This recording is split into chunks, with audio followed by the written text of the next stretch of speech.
at the fifth annual African Philanthropy Conference, and we've got somebody who actually won an award yesterday, which is a Lifetime Achievement Award for the work that you've done in philanthropy in Africa.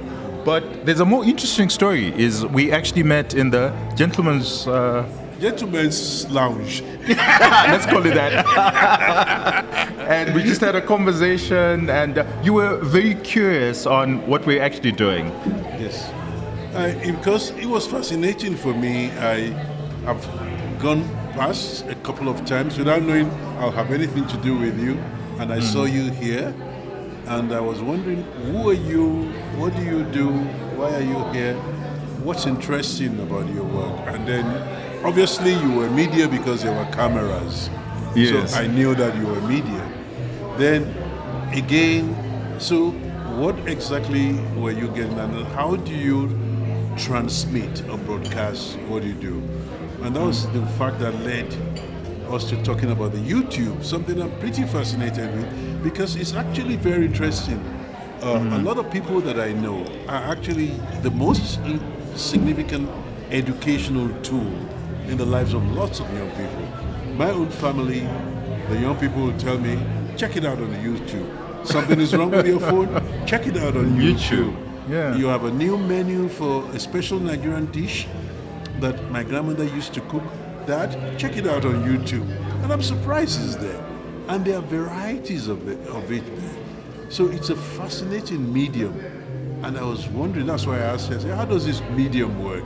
What does it work? Because I use it when I'm traveling, I use it for music. When I'm traveling, I also use it for stale news. Absolutely. So the interesting bit, before we get into who you are and you introduce yourself to your audience, just for your benefit, we're actually not trained in media. So despite all this fancy equipment that you see, and yeah, it's we're not in media, but that's the platform. That's what YouTube gets us to do, is people who are not even in media to actually, who've got something to say, may not be experts, but they've got a platform. And it's not curated, and then we are on Friday Drinks as Friday Drinks, and we're on YouTube, and that's how we broadcast. So I think that's the liberalization of media, which we quite like, right? And Gen Z, a lot of the new generation, they're getting onto the platforms primarily because of that. So just a bit of background. So don't think that we know what we're talking about. We actually don't. And that's why we just have a platform. That's wonderful, because that's the way a lot of us are. 90% of the people we meet in our day-to-day encounters are just faking it. Most of them don't know what we are talking about. That's okay. So please introduce yourself to our audience and who you are and what you've done. The little I got from the little gentleman's room is that you're Nigerian who lives in Kigali. Yes, my name is Tade Aina. I think I'll call myself a foundation executive. I'm the Chief Impact and Research Officer for the MasterCard Foundation. And I work enterprise-wide from Toronto to Kigali to Nairobi to Dakar, Lagos, Accra. I'm responsible for what we call the knowledge, evidence, and insight section of the foundation. So I work with other colleagues, over 60 colleagues, producing research, producing insights, doing all kinds of things in terms of projections, predictive analysis, all of that, using data analytics, and trying to help our foundation, which is one of the biggest foundations in the world today, with an asset worth of $44 billion. $4 billion US dollars. 44. Oh, $44 billion US dollars. Yes, we're about maybe the third or fourth after Bill and Melinda Gates, the Wellcome Trust, and ourselves. We oscillate between, and I think there's another Asian foundation that has that kind of value. We work in Canada and in several African countries, principally at the moment 7 African countries, including Senegal and the West African Economic Monetary Union area. That's another 7 Francophone countries. Yeah. So I lead the research, learning, knowledge management, and impact, evaluation and impact section of that foundation. When we do it with a kind of different perspective, we have very interesting principles about what research is. We believe that research should be done with the people whom we are researching, the subjects of the research. We are co-creators of the knowledge and evidence. And we do that research not just to benefit us, because we're not accountable for us and we're not into extractive relationship. We need to benefit the community and the constituencies we actually are interested and committed to. And our constituency, from our strategy as MasterCard Foundation, is to enable 30 million young women and men to have what we call dignified and fulfilling work by 2030. Oh, wow. So that's the work we do across the continent. And that's the kind of research, impact, evaluation that we lead. So yesterday, when you were receiving your award, a lot of people had so many things to say about you, which were incredible. Are you there? Yeah, I was there. I was listening, and it's just that maybe the picture quality was bad. So I didn't know it was actually you when we met in the little boys' room. But they said a lot of things, and I remember sitting there thinking, oh wow, this is a man who's actually accomplished quite a lot. How did it feel? I'll start by, when people say those things, occasionally I look at them and say, what are they talking about? Is that really me? But in a way, it's my message in terms of intergenerational conversations. And I have 4, you saw them on the screen yesterday, 4 young people, my own kids. Your kids, yeah. But in my message your daughters mostly, my right? daughters and my son was first, and the thing about this, just get onto whatever you're doing. Do it with all your life. Whether you're doing this particular issue, do it with all your life. I always say something that, stamina, longevity. First, this continent is full of amazingly talented young. I also publish poetry. If you check me on LinkedIn, oh really? I'm a published poet. But the talent in the hall here is amazing in its numbers. And if you are such talented people, and you are lucky to have good health, you are lucky to find yourself, there will always be disappointments. There was a time I was thinking that, my ambition, maybe I'm going to be the Secretary General of the UN or something. But today I'm not Secretary General of the UN, but I'm Chief Impact Officer for the MasterCard Foundation. And I've done other things. I was in the Ford Foundation, regional rep for Eastern Africa, and then 1 year in Cairo. I'd been at the Carnegie Corporation of New York. I became a professor at the University of Lagos pretty well when I was a young person. And then I left and I served as the Deputy Executive Secretary of Codesre in Dakar, Senegal, which is a Pan-African organization. The current Executive Secretary is here many, many years ago that covered the whole of this continent, working on knowledge. So I decided to be a scholar. But I decided I wasn't going to be that kind of academic, locked in the university. I saw myself as an academic, a practitioner academic, and also as an activist.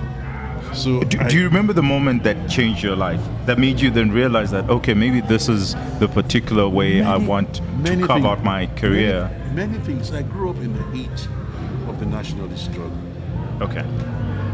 So I saw some things. I was a child, slightly, so you get my age now, before independence, before Nigeria's independence. Yeah. I grew up to see it's painful now where we are on the continent today, because we were full of hope when we were growing.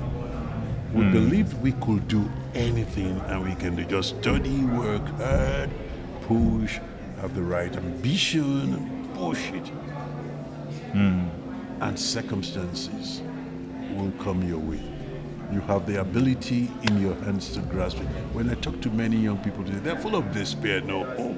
They don't think they can make a change. They don't think they can make, and yet they can. Gen Z is doing that. NSAS in Lagos was doing that. The Arab youth, the Arab uprising, People's One, what's the year was Even doing in Kenya, we've seen in that. Kenya, Gen Z.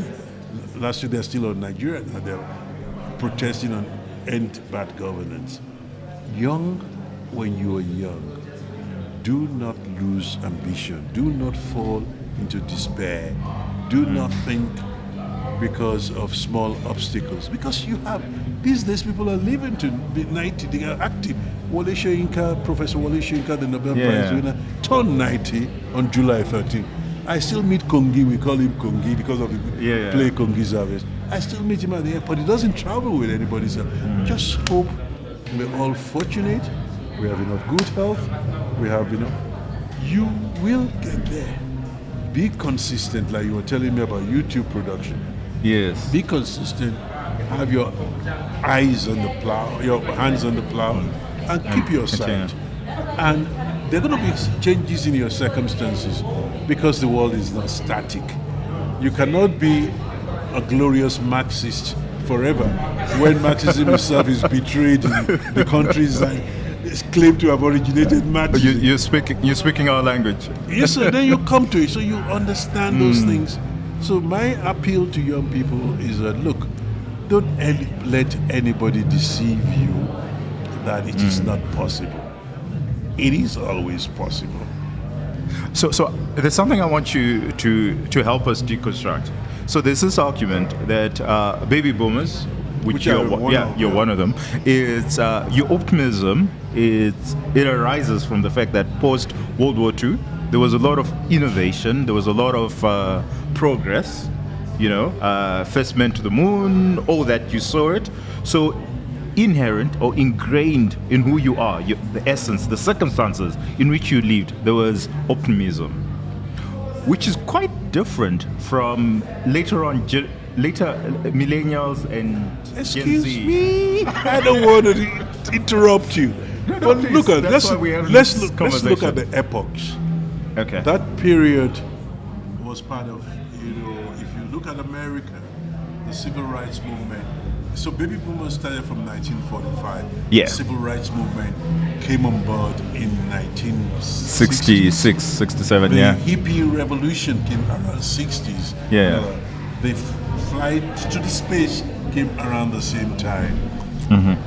There was a lot of repression on women. The feminist movement was still struggling. Women were chaining themselves, in 1950s and 60s. The women's movement had not really matured. All of those movements actually began to mature in 70s, 80s in significant ways. Martin Luther King, I Have a Dream was 1960s, and all of that. The interesting thing is that this period is not different. There's a whole new struggle occurring. The struggles for transparency, accountability, the emergence of the social media. 30 years ago, if I don't know somebody, or if people don't think I have something important to say, I will not be on the media. Now the media has been democratized. You have access to the media if you have your cell phone and you have your YouTube. The movement, the Kenyan movement for young people, the Nigerian movement for young people, the politicians, the people want to buy them up or arrest them, don't know who the leaders are. Well, Prof, you're actually making the point. So the argument is, when you look at baby boomers, are more in sync with Gen Z.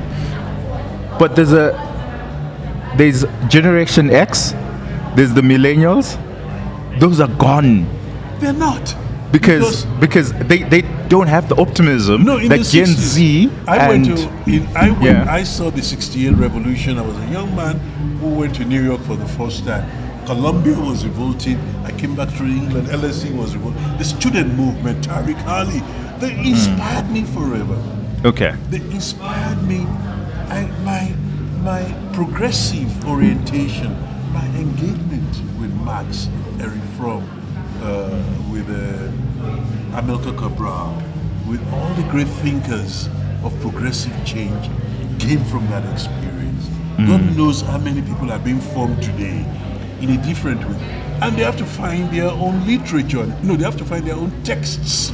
And their texts now are multimedia. Then we had to read books. Now they can use YouTube, they can use social media, they can use all sorts of things to find texts. to read about Franz Fanon, to know who was Amilcar Cabral, who was Kwame Nkrumah that influenced Mugabe. What did Mugabe do right? What did he do wrong? What did Kwame Nkrumah do right? What did they do wrong? It's at their fingertips once they have a cell phone. They actually have their libraries in their hands. I have to go and sit in a library and go through and the read. deck and all of that. So this, but then the people who saw the baby boomers, you either were with us, follow the wave, because there's a generation that drives a wave of change. Yes. And change comes. Look, we had the pandemic in 2019 to 2022. 2020. We had the Spanish flu Back then. century before. Yeah. That killed loads and loads of people, even in Africa. But that's changed the way, a couple of configurations. Well, the same thing. So I will say, whether you are Gen Z, you are Gen X, whatever, you are at a momentous time. And interestingly, longevity has changed. Absolutely. Yeah. So if we're going to live into if you're going to live the century. till 80, 70, you better make sure you have a long haul. And if you have a long haul, don't stop. So let's You get my actually, point? absolutely. Now, let's actually discuss the reason why we're here, which is philanthropy. And what I want you to do is to help us just understand the difference between Western philanthropy and African philanthropy, and how we merge the two, and or if there's any merging that needs to happen, or what do we need to do to progress. So please just define the evolution that has happened and how we find ourselves here. You see, there's a colonial narrative that thought we didn't do philanthropy in Africa. But that was wrong. Every human society has a generosity and giving, randomly distributed. And giving is the foundation of philanthropy. I don't know whether you've interviewed Professor Becky Moyo from CAPSI. No, we haven't. It was Professor Radebe. He's the director of his School of Business. Becky Moyo and I wrote a book in 2013. Giving to give. Giving to help and helping to give. The politics of African philanthropy. First, we challenged the notion that some of the Western people had, that we had no philanthropy in Africa. It's all bull. You know? Because if you look at the ethnography and the history of our societies, and even you look at the pre-colonial societies of the indigenous people and everywhere, the act of giving is lodged. And I said, and people said it at this meeting, act of giving is lodged in our DNA. Africans give to help. We have now moved to a particular level where we are talking about giving to transform. So but the difference between the kind of charity we do at home and the bigger idea of philanthropy, and this is called it philanthropy, I don't know what, because that's the love of mankind, bigger idea of what is considered as conventional philanthropy is the structured and systematic nature of the giving. Okay. All right. So, but we still already do that in church. That's true. We do that through zakat in the mosque. And then or extended families. And we do that in the family. We even do that in the community, when if you give something every week to a cause in the community, that is structured giving. And if it is over a period of time, it's just systematic giving. So the West tried, as they always do in some of these things, to define us out of the central of being centralized in a particular domain of human activity. Oh yes, you don't have governance, you don't have this, you don't have that. But you now know that all of that is colonial rendition, colonial narratives. So the act of philanthropy is the art of systematic and structured giving through a variety of vessels and vehicles. Whether it is the foundation, whether it is the church, whether it is the tontine, whether it is the round table, whether it is the community association, It is, and we are great givers. And That's it's true. not only giving cash, giving labor, giving ideas, giving your produce from the farm, giving your animal, your animals, a goat, a fowl. Like President Kennedy Kaunda talked about when they opened the University of Zambia, how the local people came. Some of them are bringing, cockerels, hens, eggs, goats. And that is given. We do that. Or somebody's constructing a roof, we're going to help. Or there's a natural disaster, and you open up your home for people to come. You have given space, you've given place. That's powerful. So could the question or the existential question for African philanthropy be really about organization? That ours it disaggregated. I don't want to call it disorganized, but disaggregated. It happens at an individual perspective, and maybe what we haven't done is to harness it and organize it in a particular way. The hundreds of people you saw in that room are doing that. Okay. But the burial societies was organized. That is true. That's true. Because it was not formally registered under colonial or post-colonial laws, does not mean that it was not organized. The giving in the church is organized. The giving, the Islamic giving zakat, in fact it has a name, to give to the poor, it's organized. So it's not about organization, it's about the various, I call it vessels. So some vessels are foundation organized in the Western thinking. Some vessels are burial societies, women's associations, church groups, mosque groups. The various ways in which we interact and have social relationships also constitute the various avenues and outlets for harvesting the giving and for distributing the giving. The giving. Wow, that's very powerful. So you've debunked that it's actually not lack of organization. Then let's talk about government policy. Maybe it's lack of acknowledgement by the policymaker. I also look at that. We had that. And I thought, look, the things we call the policies, the regulations around giving was actually in the West, America, Anglo-Saxon West predominantly, America and the United Kingdom, basically developed around the way the capitalist society and the capitalist market dealt with giving. There was always a lot of tax rebates for the big corporate giver, whether you're in the US 501c3, you're in Canada CRA, or you're in the UK. So it was to encourage, and giving at that time was seen as how you kind of salve your guilt in terms of the exploitation of the humanity of the workers and all. And now it's getting worse because it's how you salve your conscience, or how you try to come to terms with the fact atone for your sins. Yeah, you're destroying the forest. You are destroying nature. You are polluting the river with your industrial products. With your minds are destroying agricultural lands. They're poisoning the grazing lands for the cattle of the ordinary people. So when you look at it from an environmental justice perspective, now we talk about ESG, that corporate. But for me, I don't think that is related to the nature of the African giving. Okay, all right. The African giving is not about conscience, it's about solidarity, it's about mutuality, it's about reciprocity. You come and help me construct my roof. When your time comes, I come to help you construct your roof. Symbiotic, cooperative. Yes.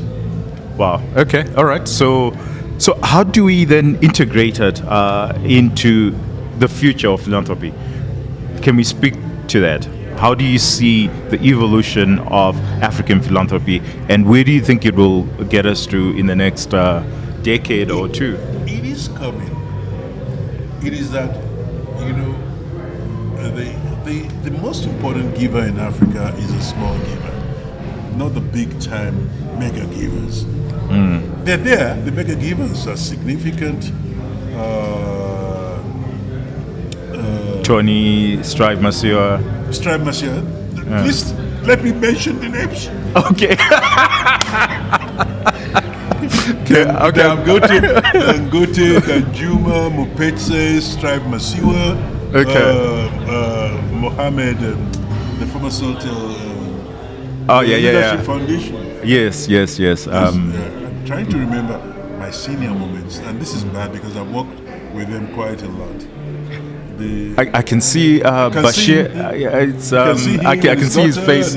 He's one of the biggest givers from Sudan. Yes. Yeah, and he does the leadership giving academy. The President's award. It's $10 million. Yeah, but I think it's slightly misdirected. But it's okay because if you gave that $10 million to the real leaders of the societies, if you gave that to teachers, firemen, policemen, the ordinary people who are making a difference at community level, protecting our lives, come rain or shine, their scary is there, making sure you could sleep in safety.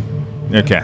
Those are the real custodians of the security of our society. Not the president, and they're not motivated. How much is $5 or $10 million where they can steal $100 million? Fair enough. I will try and remember because it's very important in the giving scene. So those are some of them. They are the mega donors.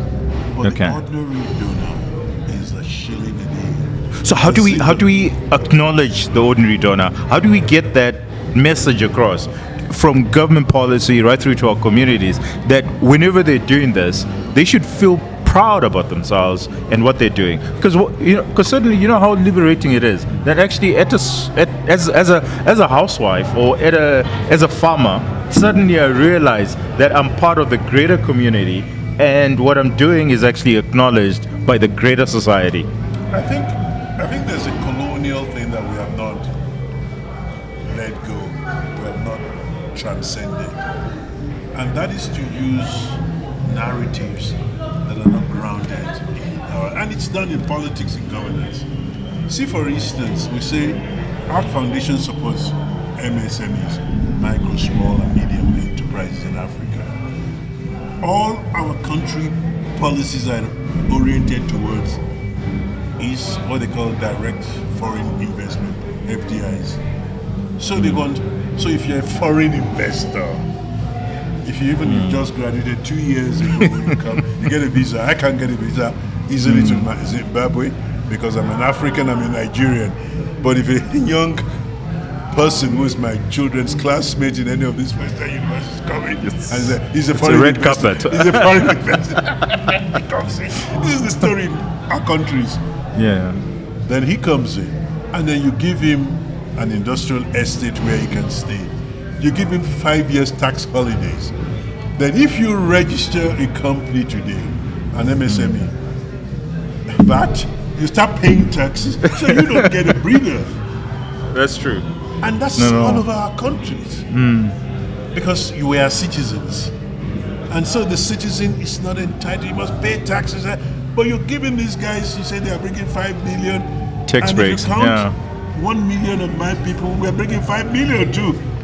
That's just true. $5 each. That's true. And we're investing, we're making a difference. We are creating the condition for active citizenry. We are creating our own jobs for ourselves and maybe for 1 or 2 more people. But you want somebody who comes, I'm going to create 100 jobs or 1,000 jobs or 10,000. So you say, this is the industrial park. Have your site yourself here. All the infrastructure is there. Electricity is there. I am working in Harare or Vic Falls or somewhere, or in Lagos. There's no electricity, I'm struggling. There's no water, I'm struggling. And then the first thing you are doing is pay your taxes. And yet the Muzungu is not paying taxes. They don't even need to. And that's the same mentality. Prof, you're very rebellious, eh? They're rebel in you. He's always there. He's always there. You see, that's the same mentality we have with African philanthropy. Okay. The policies are not enabling. They're not emancipatory. They're meant to capture you and discipline you because we don't trust ourselves. Yeah. and yet we live in these communities. Well, that was very powerful, Prof. Maybe before we go, just two things that I want you to focus on. So the first one is, where did you get your fashion taste? I mean, beautiful, beautiful. And then the second thing is your advice to young people and what they need to do to be as successful, as prominent, and maybe at some point receive these many awards in the work that they're doing. You know, the first in fashion taste, being African, and also I'm unconventional. I actually mix and match. I hate the tie. I have to wear it. In Nigeria, where you have the big, heavy three-piece, I like it to be simple. I like it to be direct. I like it to be free, to give me the freedom of expression.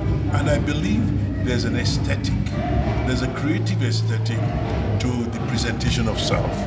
So That's true. How you present yourself, what you wear, is actually a kind of entry into who you are. So when you talk about being unconventional, being contrarian, and he said I was a little bit rebellious. All of those It comes across from in the fashion. No, true. The second thing, I have always taken George Benson's song, The Greatest Love of All. If you can play it, I believe the children are our future. Teach them well and let them lead the way. Show the good things inside of them. I never the beauty that they possess inside. The beauty that they possess, and I never let anybody determine who I am. I have to live my. That I think is a. So I remember it from Whitney Houston. Yes, she did a beautiful rendition. Just beautiful. Yes. I actually, I've got. The greatest love of all. Yeah, it is, and her voice. That is like an anthem for me. It's been an anthem for me. That's interesting because I actually have it. I play it all the time. And that's what I think all young people should do. And recognize they're living in a different context. All things being equal, most of the young people today will live till they are 80. There's war, there's pandemic, there's all of it. Hold your systems to account. So it provides healthcare, it provides education, gives you a chance to have a better life. Because a better life is possible. That's the struggle I've been working. In fact, my keynote address ended, let us all work towards a better world that is possible. So that's first. Okay. But be yourself. You can be the greatest chef in the world, the greatest DJ, the greatest musician, the most amazing professor of physics, of genetics. You can be, and you can, but always see that you break boundaries. You cross borders. Because that's important for me. I've always breaking. When I was being interviewed, somebody was saying, you don't seem to have just one field, because I am multidisciplinary.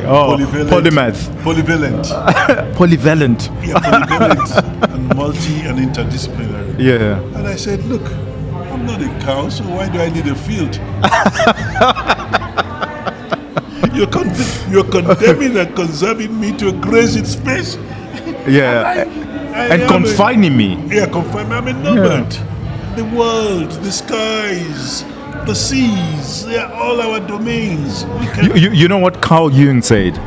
That a tree has many branches. It doesn't have one branch. Yes. It has many branches. And that is part of the human spirit, the human condition, is to spread ourselves in as many ways as possible and to reach out to the sky in as many ways as possible. That's exactly what you've done with your career and with your life. And that's what I encourage my young people in my home to do, what my wife encourages herself and us to do, and what I think young people, the next generation, even the current generation of people, and those Gen X and Gen whatever you say, Gen Z. Yeah. No, Gen Z is okay, but it's the millennials and the millennials have not lost out. They have a long life ahead of them. They can reclaim. And that's another thing about us as human beings. We have agency. That's true. So we can seize it, and we have collective agency if we organize and mobilize and build constituencies and coalitions. Wow, Prof. So this is a phenomenal thing. I felt like I was back in school. Then I felt like I was at a football club. Then I felt like I was at a fashion show. Then at some point I felt like I was at a philanthropy conference. And at some point I felt like I was talking to my father. And at some point I felt like I was talking to a colleague, to a friend. And I think that really explains who you are as an individual. And that speaks well of you. And thank you very much for the very encouraging words and for spending time with us. I hope the audience has learned quite a bit, as much as I have. And yeah, hopefully one day we'll have you again on the show and we can talk more and more of this. Thank you so much for